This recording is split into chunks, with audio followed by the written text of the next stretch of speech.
Hey, welcome to Vortex Garage. On today's video, we decided we'd go ahead and grab the camera and give you a little bit of an update on our Triumph Spitfire Restoration Project. What we're going to be showing you today are a couple hoods that we have that we're going over and deciding which one we want to use in the restoration project. Now they're actually from different cars, obviously, because there's different hoods. What I mean is, one is actually a Mark II hood and one is a Mark III hood. But the cool thing is, what I learned from some of the comments on the video is that these two hoods are actually very similar. And we'll talk a little bit about them in the video. And I got to say again, the commenters we have on the video really bring some interesting knowledge to the table. Things that I learn when I look at the comments, and I really appreciate them. So let's check it out. Let me show you what I got here. So you'll recognize this hood, certainly. This is from the car that we have featured in the videos, and we've got set up over there that we're working on the restoration. And this is that early Mark III. So before we get into that too much, let's take a look at this hood right here.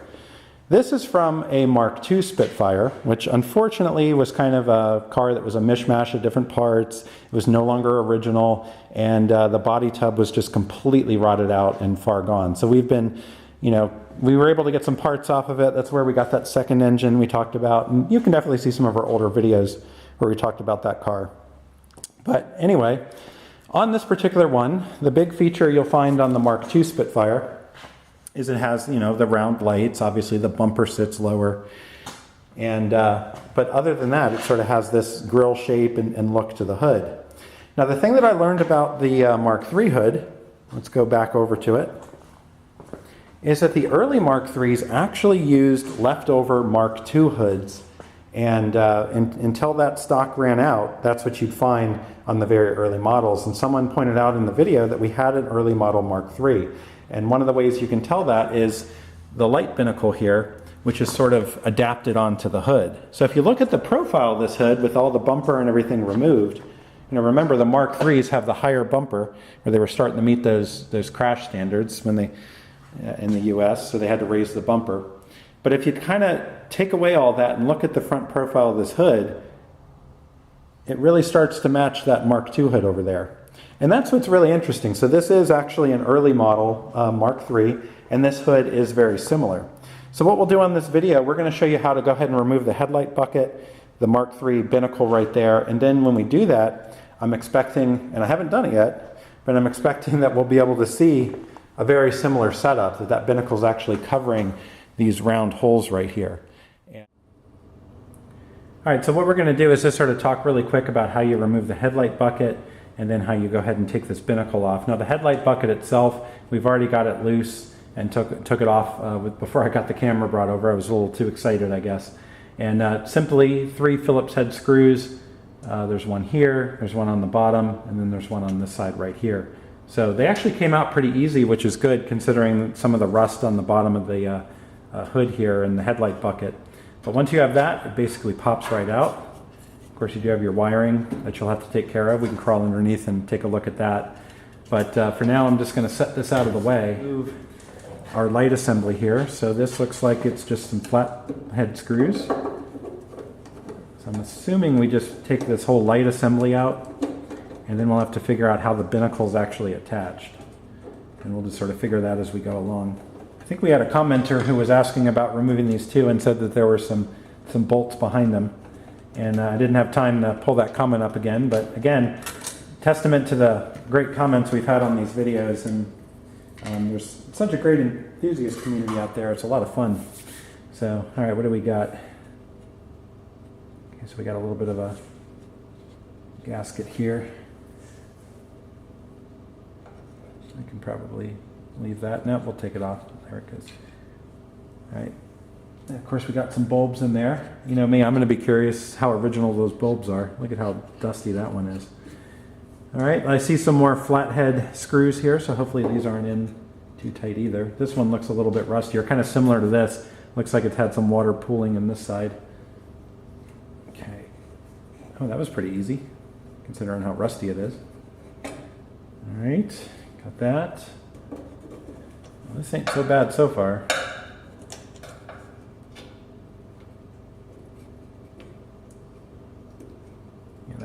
We'll leave that one there. Looks like it wants to stick. Okay, and of course we got the wiring. We'll worry about that in a little bit. Now, of course, The thing about these, we'll show you underneath after we get this off. I've already kind of looked underneath, and there's a plate right here, and that's one reason I had removed the headlight bucket, was so I could see back in here. There's a good spot here for stuff to collect, for animals to leave nests, and there was a bit of a wasp nest back there. So if you're working on a car that's been sitting outside, you'd probably want to take this headlight bucket off and at least peek in there, or before you reach in there and, you know, grab the mouse that's living in there or whatever, or the. I guess I wouldn't worry about the mouse so much as the hornet's nest. Wouldn't want to grab one of those. Anyway, let's see, we got a couple bolts. Well, one bolt here. That means there's got to be one under here. I'm in the mode of anytime I see a bolt or screw, I'm just going for it. But I should think about it before I do it. So this looks like there's one here, one there. I'm guessing that's probably holding this binnacle on. Let's find out. All right. Try to not strip anything. Oh, trying to not push it off either. All right, had to have one tough one, huh? Ah, crap. That one's definitely tough. The other ones came off real easy. It's always one. So I'm trying not to strip it, obviously, and the best you can do with a flat blade is do your best to push in as hard as you can as you're turning it so that you don't slip out of the groove. And I'm kind of grabbing the hood too to hold it. Oh, that one is, I feel like I'm going to break it before I do much else, but we might be drilling this one out. Might have to try the other side. So I don't really want to spend the time today drilling this out. I just would like to show you on camera what we're working with. So let me move over to this side and give it a shot over there. Let's see what we get. Oh, great. Here we go again.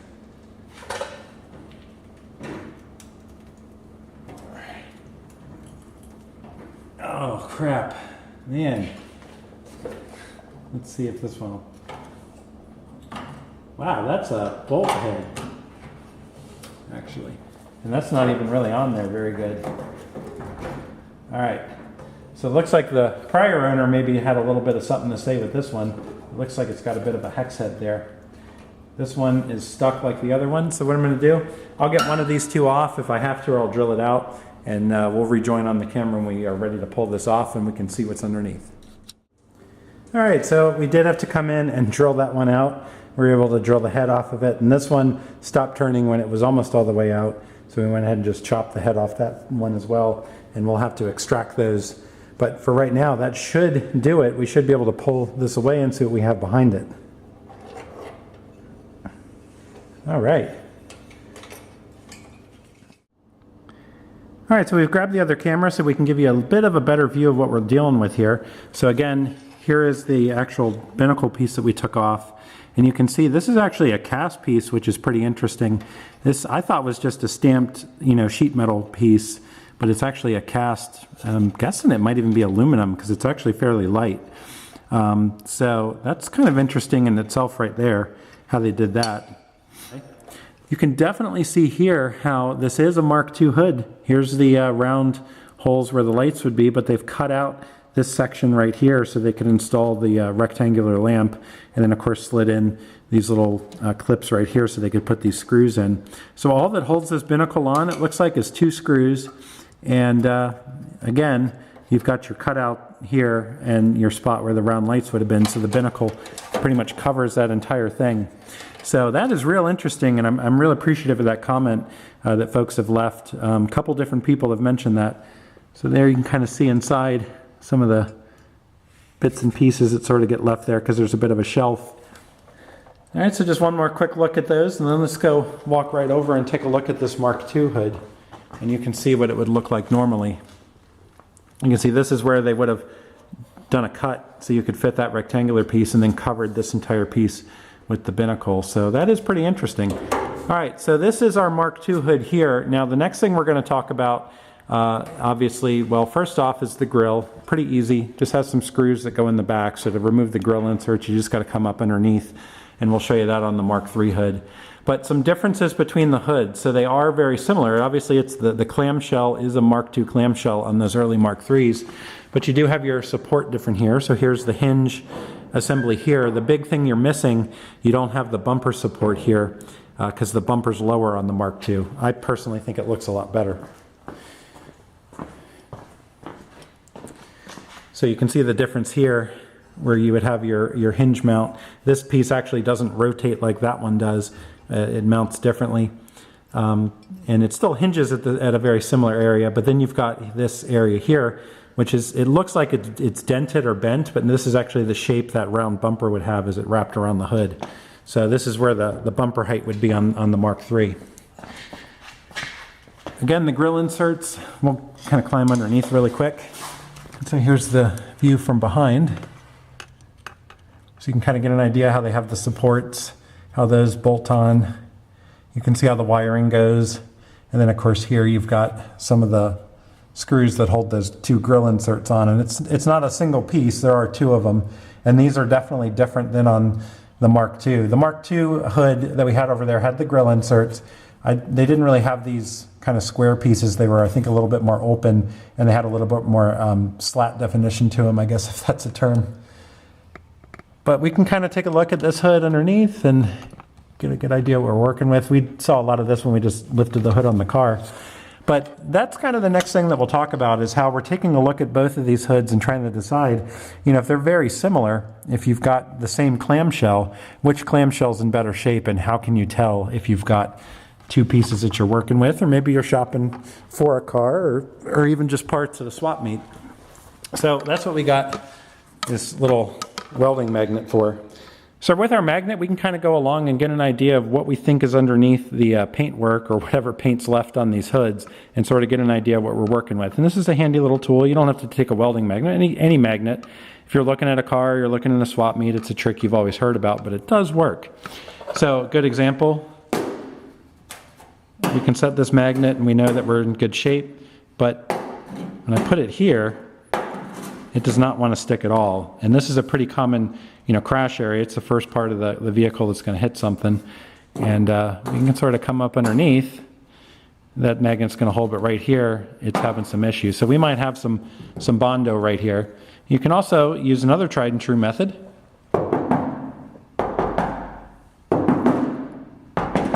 You can hear a difference when you knock on it with your knuckles. You can definitely hear the tone difference. So I'm betting we've got a pretty good chunk of bondo right here. We'll find out shortly. Another thing is we look at the two hoods and kind of decide what they're going to look like when they come back from sandblasting, and if we want to choose one over the other. Again, we can put our magnet here versus here. This metal is so compromised. It does still hold, but not as good as the solid metal, a lot of the oxidized pieces here. So this is a bit concerning on this hood. But other than that, this hood looks to be pretty real. It looks to be pretty decent. And a lot of these are nice because you can see underneath them and get an idea too. Now this one looks pretty rough, but it's actually been sanded at one point, had some rattle can primer put on it, and it's sat out for probably about 15 years after that. So it's just got a little bit of surface rust, and it really legitimately is. This would go away pretty quick, and the magnet's pretty strong on it. Our headlight buckets, really not in too bad a shape. They're pretty strong too, but let's check the front end on this one. The magnet almost wants to hold, but not really. So, and this actually feels a little better than the other hood. So, but I can tell you, I know the history of this one. This one does have some bondo up front. What I'm curious about it is it more or less? So we're going to find out shortly. All right, but other than that, this hood really isn't too bad. Let's take a look underneath. All right, so this car was white. It's got a lot of peeling paint underneath, but it's a little dirty too, but all in all, not too bad. So again, you know, we're just basically looking at the inner structure. We're looking for crash damage. We're looking for bondo and really compromising rust. They don't really look too bad. And our magnet's holding here just fine. That's good. Okay, and let's try Okay, so we get no magnet here, so we got some bondo on the front here as well. So that's a bit concerning, and you can kind of see right here, you can see a little bit of bondo there as well. So let's kind of cut into this a little bit and just sort of see what we got. We're going to do a little bit of exploratory sanding right here. We'll do a little bit up here. Then we'll check the front nose on each of the hoods. I'll do that really quick, and we'll show you what we got, and that'll probably be our update for today. All right, so now it's time to show you what we found. Let's start with our Mark II hood now that we've done a little bit of grinding on it. Let's start up top first. We've got this area where we had what we said was surface rust, and again you can see it didn't take much to get under that to some clean metal, so that's looking pretty good. Our main fender here on the hood looks good, very good solid metal. And here on the front though, you can see we start to have some problems. There's a good amount of bondo. There's probably about a 1/4 inch right here at least. And we've got a lot of bumps and ridges here. So this obviously will need repair. All right, let's see. We knew another spot that we were having trouble with was right here. And this is a little bit worse looking. So this looks like it was caved in pretty decent. And it's got, gosh, it looks like at least 1/4, maybe 1/2 inch of bondo. So, and it was kind of sculpted to match the body lines, I guess you could say, but the metal underneath certainly wasn't. But really, everything else we checked with the magnets pretty good, so we'll have to see. We'll do a little more exploratory work as we decide, but you know, this hood's really not in too bad a shape, even though it looks kind of rough. There's some good quality stuff underneath it, and yeah, it's got its problem areas, but it looks workable. Let's take a look at the Mark III. So, only hit a couple areas on here to start with. So we did check up here. There is some good metal here. Feels a little wavy, and it looks like there was starting to be some bondo right about here. And you can kind of tell on this one too. You've got more areas where there was obviously some primer sprayed, which leads you to believe that there was some sort of body work going on here. Let's check on the side though. This is where things are a little nicer on this one. So this side piece right here looks pretty decent. Not built up with bondo like the other one. So that's a nice positive. But the front end on this one, we didn't even really make it to the end of the bondo on this. We sort of did here, but there's a nice big indent right here. It's wavy all up. Looks like there's this whole piece right here is pretty much bondo. So this, you can even see where it's starting to crack a little bit. This whole front end, I think, has got a pretty decent layer of bondo pretty much from here all the way down and across. So this was also in a pretty decent hit. And this just shows you these areas on cars like this. These are two different cars that live two different lives, and both of them have damage in pretty much the exact same spot. So that's just the luck of an old car. I mean, that's what you find. We still have to kind of go through, and that's what we're going to be doing. This is just kind of the update there, is to show you what we're working through. We're going to start going through these hoods and figure out which one we want to send off when we have the car sandblasted.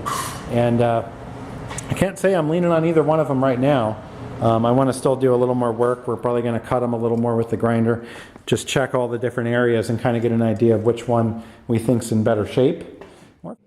So I hope you enjoyed this update. Like I said, as we keep working on this, we'll keep the updates coming on the Spitfire. We'll keep all the other stuff flowing in here. So definitely subscribe up, and we'll see you again soon here on the Vortex Garage.